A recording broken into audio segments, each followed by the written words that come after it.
My name is Cody Harper. I always like to wander. The deeper into the Oregon woods, the better. Trees kept my mind quiet, and a backpack, a bottle of Coke, and a worn map felt safer than home. I'd take my boots where the trails faded, somewhere the crows didn't bother you. Maybe it was the way the wind carried voices in the pines. Maybe it was just the way I didn't feel real unless I was far away. That day in October, the forest felt different. I was 2 hours off the mapped paths, deep enough even the sun was only a memory. That's when it hit me. An impossible, syrupy sweet smell, thick and wrong, coating the back of my throat. At first, I thought it had to be a freaky patch of wildflowers, rotten fruit, anything but what it truly was. But it clawed at my chest, almost making me drunk. My curiosity always wins out against common sense, so I pressed through hanging moss and brambles, pushing toward the stench like a moth to a bug zapper. The brush finally broke, and there he was, sprawled in a nest of dead leaves, half concealed beneath a collapsed cedar branch. I barely recognized him as human at first. His skin was the color of moldy grapes and blistered in sickly blooms, his eyes swollen and crusted, as if a dozen insects had chosen them for their tombs. He looked swollen, leaking, almost bubbling, as if something alive might crawl out at any moment. The air shimmered. "Who are you?" The question buzzed against my skull. My mind raced. Did he fall? Or did he... I stumbled, barely choking back vomit. My shaking hands dialed 911. "You said he's dead? You need to stay there. You can't move him. Stay on the line. We're dispatching someone now." The dispatcher's voice sounded small, like she was talking from underwater. "Okay, I'll stay." My knees buckled. No signal. I was probably 3 miles from anything. I knew enough to keep my distance, but it's different when you're really alone, your breath sharp and ragged with panic, waiting for blue lights that might never come. The woods got darker, colder, as if the sun was trying to run away. I kept glancing at the body, expecting it to twitch, to gasp, to lurch upright and accuse me. Every rustle of leaves, every croak of a distant frog made my skin crawl. The silence was total, thick enough to press down on my bones. And then, as the last weak blue daylight faded, I heard a whisper, not in my ear, but deep inside my head. "You shouldn't be here." The smell seemed to get sweeter, heavier.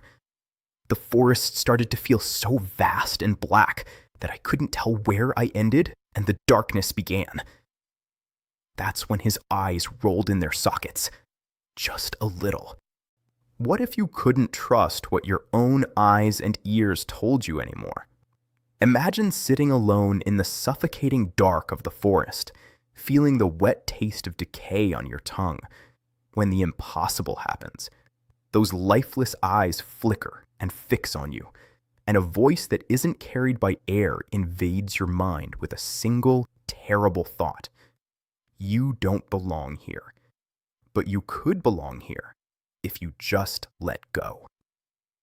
As the last echo of sunlight dies, and Cody's only company is the dead, something ancient beneath the leaves begins to wake up, and the forest itself holds its breath. When Cody tries to run, he'll discover this isn't the only body these woods have claimed. I scrambled back, hands shredded on sticks and thorns, heart punching so hard it should have burst. My mind screamed that the movement had to be an animal, a trick of moonlight. But that just made it worse, because this deep in the woods, anything living shouldn't want to be near him. "Keep it together, Cody." But the forest wasn't listening. The silence grew cold and huge, and the rotten sweet stench thickened like fog. I glanced again, and I could swear the dead man's lips were curling into a bitter smile. No, can't be. The air changed. I heard something just beyond the trees, the high, frantic wheeze of my own breath, mirroring mine. Branches snapped somewhere. Was someone else in these woods? Was I even awake? My phone's battery hit 2%. No bars. The cold from the ground began to leach into my bones as I realized I could call, but no one was coming. I took out my flashlight, shining its weak beam. It bounced off his face. The lips definitely looked different. I tried to tear my eyes away, but I couldn't move. Then came the whisper, clear as glass shattering. You found me. My head filled with images that didn't belong to me. Shovels scraping frozen ground, a bare wrist dangling from a rope, twisted feet still in battered hiking boots, like mine. I saw, for a split second, my own face decomposing, my jaw shriveled and blackened like a withered apple. A colossal shadow loomed across the ground, too big, too wide, low to the earth. Something was crawling just behind me.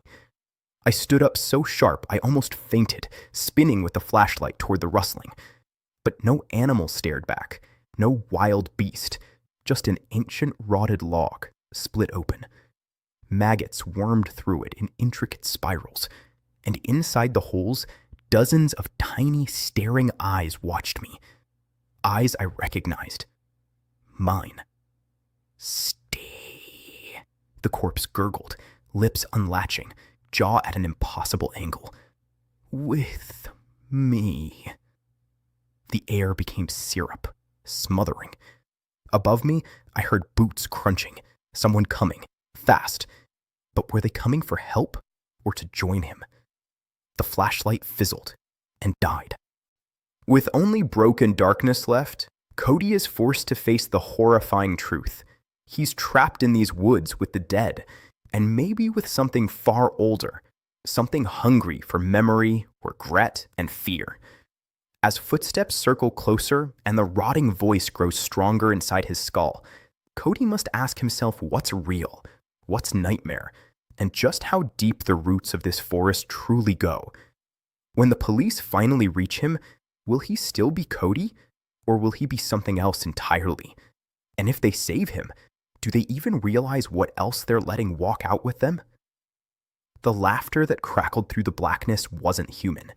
It began low, like a badly tuned radio, but rippled with a mocking edge, full of hunger.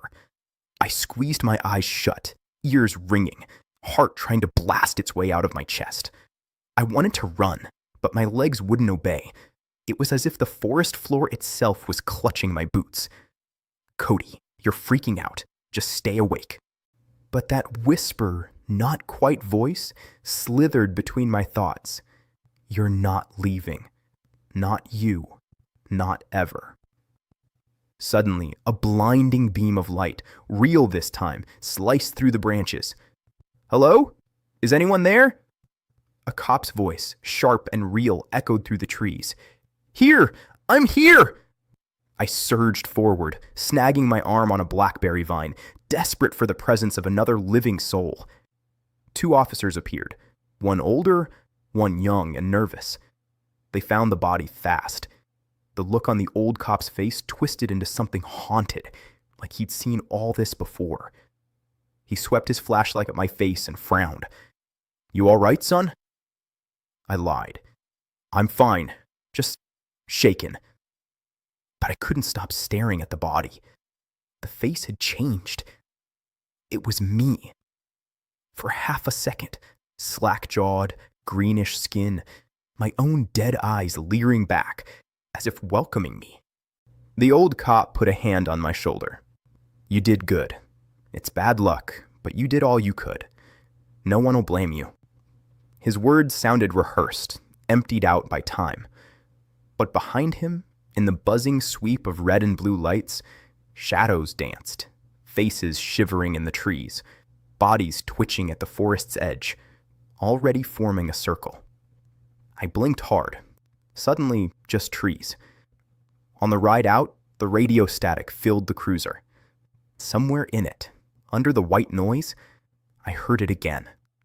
Cody, help me finish what you started. That night, sleep didn't come. There was a scraping at my window.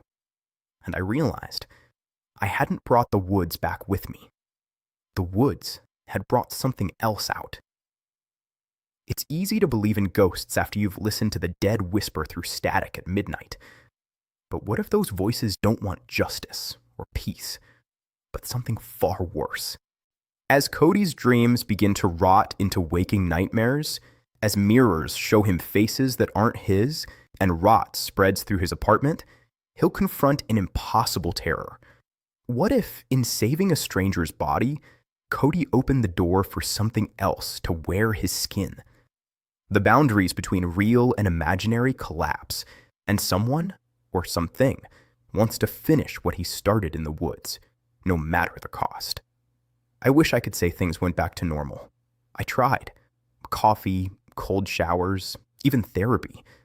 But the images kept coming, drowned by that syrupy scent, limbs sinking into muck, bugs gorging themselves on my fingerprints. My hands trembled so badly I couldn't sign my own name at work. My boss said I looked terrible. She was right. At night, the dreams seeped beyond sleep. Sometimes he'd be standing at the foot of my bed, staring. Sometimes it was me in the woods, burying my own body. Some mornings I'd wake up covered in mud, dried leaves in my hair, claw marks on my arms I couldn't explain. The smell, it never left. Sweet, rotten, overwhelming. My fridge was always empty. I couldn't eat. Birds would die screaming on my fire escape, maggots writhing in their beaks. And my neighbor swore he heard someone talking in my apartment at night, crying and begging, promising ugly things. I taped up my windows, unplugged my phone. It didn't matter. The whispers grew, layering over my own thoughts, smudging the edges of reality. Sometimes in the bathroom mirror, I'd see the dead man's face coiling up behind mine, his mouth stretched wider beyond what bones should allow. If I tried to look away, my reflection would smile and say, "Almost time." I started seeing eyes everywhere, in puddles, dirty dishes, the grain of my desk. They were hungry. They wanted me. One night, pounding on my door shattered the trance. It was Officer Lacey, the young cop from that night. "Cody, you need to come with me. There's been another body found, the same way, same woods. Not possible unless..." She stopped, scared of her own words. "Unless you brought it back." I followed her, trembling. When we arrived, the clearing was crawling with investigators. Another swollen corpse lay where I'd sat, same sickly smile, same glassy eyes. But pinned to this body's shirt was a crumpled scrap of my handwriting. "Please, let me rest." What happens when you become part of the horror that first haunted you? When the boundaries splinter so badly, your own soul feels like a trespasser in your body. As the woods close in, Officer Lacey starts to wonder if Cody will be the next body she tags, and if the thing riding shotgun in his skin is even human anymore. One final revelation waits beyond the tree line. The forest doesn't want justice. It wants company. It wants roots. And Cody Harper is about to choose what kind of seed he'll become. They say secrets die with the dead, but the truth is much hungrier than death. I don't remember the drive back to the woods. I don't remember what I might have said to Officer Lacey, or why she didn't run when she saw the look in my eyes. All I remember is the darkness, how it folded around us, thick as grave dirt. She held her gun low, voice shaking. "Cody, what's happening to you? Talk to me." I wanted to answer. I did.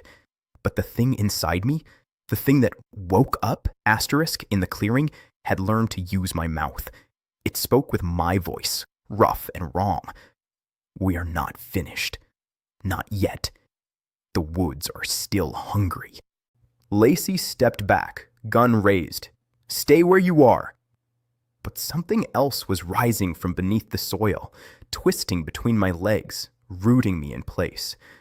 My fingers felt like dirt, my mouth tasting of rot. Suddenly the memory hit me, a flash of cold, sticky terror. The night I found him wasn't the first time I'd been in those woods. Echoes of other lost faces flickered. Lost hikers, vanished teens, never found. I'd always felt drawn back, and maybe there was a reason why. The corpse by the cedar branch was never a stranger. Under the swelling, beneath the filth, I saw my own eyes staring up, older, desperate, doomed. It was me. Every time. A cycle. The forest had been feeding on me for years, each time devouring a little more of my memory, planting something hungry inside. The forest wanted company, but it also wanted a caretaker, someone lost, someone broken enough to hear the voices and answer the call. Lacey fired once, twice, shattering the night, but the bullets hit nothing but bark and bone, swallowed by the hungry earth. I reached for her, pleading with the last sliver of myself. Run, please. Don't let it take you too. She backed away, vanished into the trees, my screams chasing her. And then, silence. As dawn broke, the sweetness in the air thickened. A new body waited beneath the cedar, staring up at the black mouth of the sky. My face. My eyes. Still waiting for someone to find them. The forest doesn't forget. You can try to leave the woods, but if the woods have taken root inside you, you never truly get out.